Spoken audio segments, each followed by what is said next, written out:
आज की कहानी एक लालची और धोखेबाज औरत की है जो अपने अपाहिज पति और एक मासूम बच्ची को रोता बिलखता छोड़ के अपने आशिक के साथ भाग गई, यह सोचकर कि अब ऐसो आराम की जिंदगी जिएगी।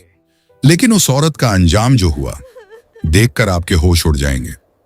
और उसके अपाहिज पति और रोती बिलखती मासूम बेटी का जिंदगी ऐसे बदली कि देखकर आप भी दंग रह जाएंगे। गांव के किनारे बसी एक छोटी सी बस्ती में सायरा नाम की एक औरत रहती थी। मिट्टी और खपरेल से बना उसका घर बाहर से जितना साधारण लगता था, अंदर उतनी ही भारी खामोशी और अधूरी ख्वाहिशें भरी रहती थीं। सायरा की गोद में एक 5 साल की नन्ही बेटी थी, मरियम। बड़ी बड़ी आंखें, मासूम हंसी और मां के आंचल से लिपटी रहने की आदत। मरियम के लिए यह दुनिया अभी खेल और कहानियों से बनी थी। सायरा का पति अहान दिन निकलते ही काम की तलाश में निकल पड़ता। कोई पक्का रोजगार नहीं, कभी बोरियां उठाना, कभी ईंट सीमेंट और बालू ढोना, कभी किसी के खेत में मजदूरी। धूप हो या सर्दी, बारिश हो या तपती लू, अहान हर हाल में काम करता। शाम ढले जब वह थका हारा घर लौटता, उसके कपड़े पसीने और धूल से सने होते, हाथों की लकीरों में मेहनत की दरारें साफ दिखती। फिर भी वह मुस्कुरा देता, क्योंकि उसके घर में मरियम की हंसी इंतजार करती थी। अहान जितना मेहनती था, सायरा उतनी ही असंतुष्ट। उसके मन में हमेशा भूख थी, कभी महंगे कपड़ों की फरमाइश, कभी सोने चांदी की गहनों की चाह। पड़ोस की औरतों के नए साड़ी, ब्लाउज, चूड़ियां और झुमके देखकर उसका दिल जल उठता। देखो, फलां के घर नई साड़ी आई है, मेरी कब आएगी? सबके हाथों में चांदी की चूड़ियां हैं, मेरे पास क्यों नहीं? ये बातें घर की दीवारों से टकराकर रोज गूंजती। अहान चुपचाप सुनता, जितना बन पड़ता उतना करता, कभी उधार लेकर, कभी अपनी जरूरतें काटकर। मगर उसकी कमाई सीमित थी और सायरा की मांगें असीम। हर अधूरी ख्वाहिश के साथ सायरा की नाराजगी बढ़ती जाती और अहान की खामोशी गहरी होती जाती। उस दिन भी अहान देर तक काम में लगा रहा। शाम ढल चुकी थी, आसमान में बादल घिराए थे, गांव की कच्ची सड़क पर अंधेरा उतरने लगा था। अहान के कदम थकान से भारी थे, फिर भी वह जल्दी घर पहुंचना चाहता था। मरियम के लिए कुछ मीठा लाया था। अचानक रास्ते में पड़े एक गहरे गड्ढे पर उसका पैर पड़ा। अंधेरा इतना घना था कि गड्ढा दिखा नहीं। पांव फिसला, संतुलन बिगड़ा और अगले ही पल अहान जोर से गिर पड़ा। एक तीखी चीख उसके मुंह से निकली, कमर में जैसे किसी ने आग लगा दी हो। दर्द ऐसा कि सांस लेना मुश्किल हो गया। उसी रात उसे पास के अस्पताल ले जाया गया। डॉक्टरों ने जांच की, एक्सरे हुआ। कमरे में सन्नाटा था। सायरा की आंखों में डर और बेचैनी तैर रही थी। मरियम मां की उंगली कसकर पकड़े खड़ी थी। डॉक्टर ने गहरी सांस ली और कहा, चोट गंभीर है, रीढ़ पर असर पड़ा है, अभी चलना मुश्किल है, हमें इन्हें व्हील चेयर पर बैठाना होगा, ठीक होने में समय लगेगा। ये शब्द कमरे में हथौड़े की तरह गिरे। अहान की दुनिया जैसे एक पल में थम गई। जिसने दिन रात मेहनत करके घर चलाया, वही अब दूसरों के सहारे बैठा था। व्हील चेयर पर बैठते हुए उसकी आंखें भर आईं, न दर्द से बल्कि उस बेबसी से जो पहली बार उसके जीवन में इतनी साफ नजर आ रही थी। अहान अब सचमुच लाचार हो चुका था। व्हील चेयर पर बैठा वह दरवाजे के पास घंटों आसमान को देखता रहता। कभी वही हाथ जो बोरी उठाते थे, अब अपने ही शरीर को सहारा देने में कांप जाते थे। घर का चूल्हा ठंडा पड़ने लगा, उधार बढ़ने लगा। जो थोड़ी बहुत बचत थी, दवाइयों और अस्पताल के चक्कर में खत्म हो गई। मरियम अब पहले जैसी खिलखिलाती नहीं थी। वह चुपचाप अपने अब्बू के पास बैठ जाती, उनके घुटनों पर सिर रख देती। अहान उसके बालों में हाथ फेरते हुए मुस्कुरा देता, लेकिन आंखों में छुपा दर्द मरियम भी महसूस करने लगी थी। और सायरा, उसके स्वभाव में अब और कड़वाहट आ गई थी। निकलो यहां से, सामने से, दिन भर बस बैठे रहते हो। नकम्मे, तुमसे शादी करके मेरी जिंदगी बर्बाद हो गई। ना घर चला सकते हो, ना मेरी ख्वाहिशें पूरी कर सकते हो। रोज यही ताने, रोज यही किचकिच। अहान चुप रहता। वह जानता था कि जवाब देने से हालात नहीं बदलेंगे, मगर हर शब्द उसकी आत्मा को काट जाता था। एक दिन सायरा ने गुस्से में उसकी दवा की पर्ची फेंक दी। इतने पैसे दवा में लगते हैं, फायदा क्या है? सालों लगेंगे ठीक होने में, मैं कब तक ऐसे रहूं? अहान की आंखों से आंसू बह निकले। मैं कोशिश कर रहा हूं सायरा, अल्लाह चाहेगा तो ठीक हो जाऊंगा। लेकिन सायरा अब सुनने को तैयार नहीं थी। पड़ोस में जब किसी के घर नई साड़ी आती, तो वह और भड़क जाती। देखो, सबकी किस्मत देखो, और एक मेरी किस्मत, एक लाचार आदमी से बंधी हूं। धीरे धीरे घर का माहौल जहर जैसा हो गया।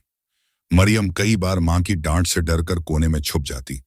एक दिन उसने मासूमियत से पूछा, अम्मी, अब्बू ठीक हो जाएंगे ना?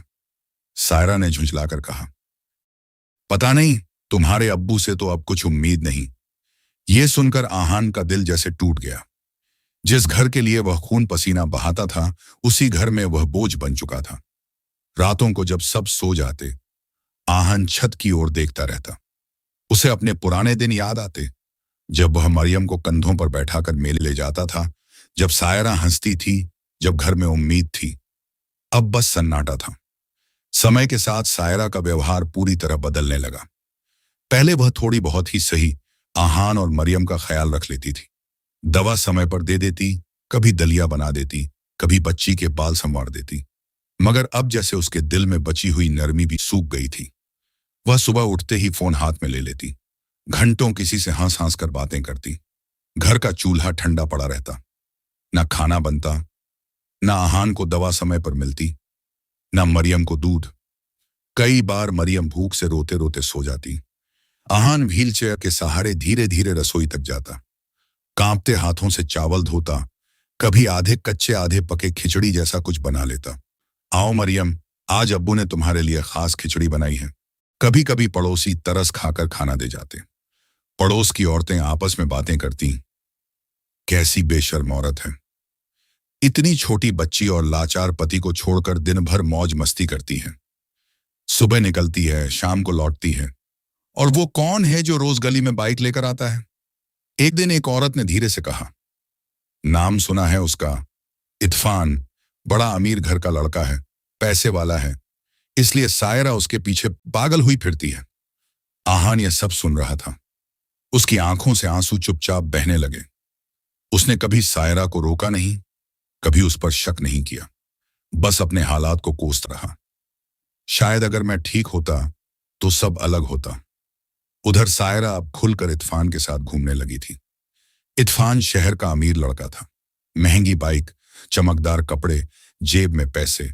वह सायरा की हर ख्वाहिश पूरी करता, नई साड़ी, चमचमाती चूड़ियां, बाहर होटल में खाना। सायरा को लगने लगा कि यही उसकी असली जिंदगी है। वह बड़े बड़े सपने देखने लगी, शहर का बड़ा घर, नए कपड़े, सोने के गहने, आराम की जिंदगी। अब उसे न आहान की बेबसी दिखती थी, न मरियम की मासूम भूख। घर लौटती भी तो बस सज धज कर, आंखों में किसी और दुनिया के ख्वाब लिए। मरियम कई बार दरवाजे पर खड़ी इंतजार करती, अम्मी, आज मेरे लिए क्या लाई? सायरा झुंझलाकर कहती, हर वक्त मांगती रहती हो, जाओ अंदर। आहान का दिल हर दिन थोड़ा थोड़ा टूट रहा था। उसकी खामोशी अब दर्द की चीख बन चुकी थी, जिसे कोई सुनना नहीं चाहता था। लेकिन किस्मत चुप नहीं रहती। जो इंसान अपने ही घर को ठुकराकर पराई चमक के पीछे भागता है, वह अक्सर मुंह के बल गिरता है। एक रात जब गांव गहरी नींद में डूबा हुआ था, सायरा ने चुपचाप अपना एक छोटा सा बैग उठाया। मरियम को सोते हुए एक पल देखा भी नहीं, और व्हील चेयर पर सोए आहान की तरफ बिना रुके दरवाजा खोलकर निकल गई। बाहर गली में इत्फान बाइक लेकर इंतजार कर रहा था। कुछ ही पलों में बाइक की आवाज अंधेरे में खो गई, और एक घर हमेशा के लिए सूना हो गया।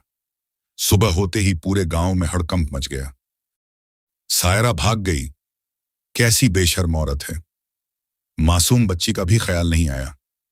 लाचार पति को इस हालत में छोड़ गई। लोग हैरान थे। जो पति अपनी ख्वाहिशें मारकर सिर्फ उसकी खुशियों के लिए जीता रहा, वही आज अकेला छोड़ दिया गया। जब आहान को सच्चाई पता चली, उसकी दुनिया जैसे दूसरी बार टूट गई। वह फूट फूट कर रोया। उसकी व्हील चेयर कांप रही थी, शायद उसके हाथों की थरथराहट से। मरियम कई दिनों तक दरवाजे पर बैठकर अपनी अम्मी का इंतजार करती रही। अब्बू, अम्मी कब आएंगी? आहान के पास कोई जवाब नहीं था, बस आंखों से बहते आंसू थे। कुछ दिन बहुत मुश्किल से कटे। घर में अनाज खत्म हो गया। कभी कभी कोई पड़ोसी दया करके थोड़ा खाना दे जाता, मगर आहान सोचता, कब तक लोग सहारा देंगे? मुझे ही कुछ करना होगा, अपनी बेटी के लिए। एक दिन उसने हिम्मत जुटाई। मरियम को पड़ोस की औरतों के पास छोड़कर वह व्हील चेयर के सहारे काम ढूंढने निकल पड़ा। वह एक एक दुकान पर गया। मुझे काम दे दीजिए, कुछ भी कर लूंगा। लोग उसे ऊपर से नीचे तक देखते और हंस देते। व्हील चेयर पर बैठकर क्या काम करेगा? जाओ, घर बैठो। हर गाली उसके दिल में चुभती, मगर वह हार नहीं मान रहा था। आखिरकार वह एक छोटी सी सिलाई की दुकान पर पहुंचा। दुकान के बाहर रंग बिरंगे कपड़े लटके थे। अंदर मशीन की खटखट चल रही थी। अहान ने धीमे स्वर में कहा, मालिक, मैं कपड़े सिलना जानता हूं। पहले शहर में थोड़ा सीखा था। अगर आप काम दे दें तो मेरी बहुत मदद हो जाएगी। मेरी छोटी बच्ची है, उसे पालना है। दुकान का मालिक कुछ देर चुप रहा, फिर उसकी आंखों में दया और सम्मान एक साथ झलके। ठीक है, कोशिश करके दिखाओ। अहान ने पूरी लगन से सिलाई की। धागा सीधा, नाप सटीक, टांके मजबूत। मालिक हैरान रह गया। तुम तो अच्छा काम करते हो। धीरे धीरे अहान दुकान में नियमित काम करने लगा। जो कमाता उसमें से थोड़ा थोड़ा बचाने लगा। कुछ महीनों बाद दुकान के मालिक ने कहा, अहान, तुम खुद की सिलाई मशीन क्यों नहीं ले लेते? घर बैठकर काम करो। गांव वाले तुम्हारे पास आएंगे। तुम्हें रोज यहां आने की तकलीफ भी नहीं होगी और बेटी का भी ध्यान रख सकोगे। यह बात अहान के दिल को छू गई। उसने हिम्मत की, अपनी जमा पूंजी से एक सिलाई मशीन खरीदी। घर के एक कोने में छोटा सा काम करने का स्थान बना लिया। शुरुआत में कुछ ही लोग आए, फिर खबर फैलने लगी, अहान बहुत साफ सिलाई करता है, नाप बिल्कुल फिट बैठता है। गांव की औरतें एक एक कर उसके पास आने लगी। त्योहारों पर तो घर के बाहर लाइन लग जाती। धीरे धीरे उसकी कमाई बढ़ने लगी। घर का चूल्हा फिर से जलने लगा। मरियम के चेहरे पर मुस्कान लौट आई। अब मरियम स्कूल भी जाने लगी। शाम को लौटकर वह अब्बू के पास बैठती। अब्बू, मुझे भी सिलाई सिखाओ। अहान उसे धैर्य से सिखाता, कैसे कपड़ा नापते हैं, कैसे धागा पिरोते हैं, कैसे टांके बराबर रखते हैं।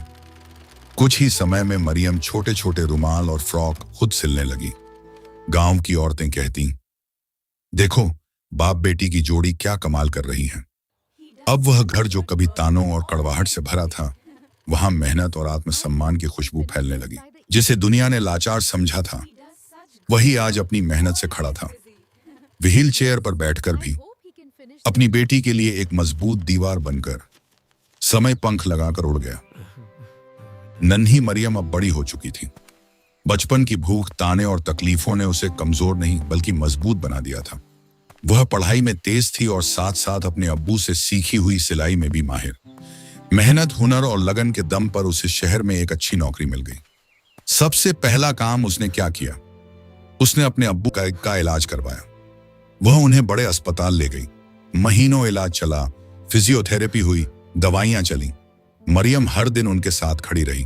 एक दिन डॉक्टर मुस्कुराकर बोले, अब आप चलने की कोशिश कीजिए। अहान कांपते कदमों से खड़े हुए, धीरे धीरे, और फिर बिना सहारे 2 कदम चल पड़े। उनकी आंखों से आंसू बह निकले। मरियम, मेरी बेटी। आज वह सचमुच अपने पैरों पर खड़े थे और यह उनकी बेटी की कमाई, मेहनत और मोहब्बत का नतीजा था। कुछ ही सालों में मरियम ने गांव में एक बड़ा पक्का मकान बनवाया। अब उस घर में ताने नहीं, खुशियां गूंजती थीं। अहान अपनी बेटी की तरक्की देखकर फूले नहीं समाते थे।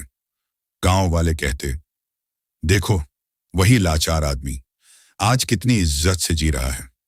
बाप बेटी की जिंदगी अब खुशहाल थी। उधर सायरा की जिंदगी पूरी तरह बिखर चुकी थी। जिस इत्फान के पीछे वह अपना घर छोड़ आई थी, वह असल में एक बिगड़ा हुआ आदमी निकला। शुरू में उसने उसे सपने दिखाए, महंगे कपड़े दिलाए, लेकिन धीरे धीरे उसका असली चेहरा सामने आने लगा। गाली देता, मारपीट करता। सायरा के साथ उसका बर्ताव दिन प्रतिदिन खराब होता गया और एक दिन अचानक उसने दूसरी लड़की से शादी कर ली। सायरा सन्न रह गई। इत्फान, तुम ऐसा कैसे कर सकते हो? मैंने तुम्हारे लिए अपना घर, अपनी बच्ची, अपना पति सब छोड़ दिया और तुमने मेरे साथ ये किया? इत्फान ठहाका मारकर हंसा। लालची औरत, तुम मेरे लिए नहीं आई थी, मेरे पैसों के लालच में आई थी। अब मुझे तुमसे ऊब हो गई है। उसकी नई बीवी के साथ मिलकर उसने सायरा को घर से निकाल दिया। एक पल में वह सड़क पर आ गई। जिस औरत को कभी महंगे गहनों का शौक था, आज उसके पास पहनने को ढंग का कपड़ा भी नहीं था। वह दर-बदर भटकने लगी, कभी मंदिर के बाहर, कभी बाजार में, भीख मांगकर पेट भरने लगी। रात को फुटपाथ पर लेटते हुए वह आसमान देखती और सोचती, क्या आहान और मेरी मरियम जिंदा होंगे? क्या मेरी बेटी मुझे याद करती होगी? काश मैंने लालच में आकर अपना घर न छोड़ा होता।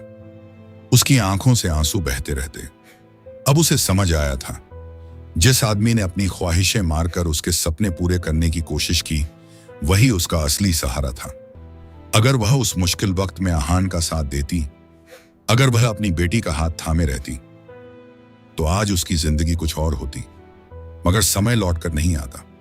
उधर आहान और मरियम अपनी मेहनत और मोहब्बत से नई दुनिया बसा चुके थे, और इधर सायरा अपने ही फैसलों की सजा भुगतते हुए गलियों में ठोकरें खा रही थी। लालच ने उससे सब कुछ छीन लिया था, घर, इज्जत और सबसे बढ़कर अपना परिवार। दोस्तों, ये कहानी आपको कैसी लगी? अच्छी लगी तो चैनल को सब्सक्राइब करें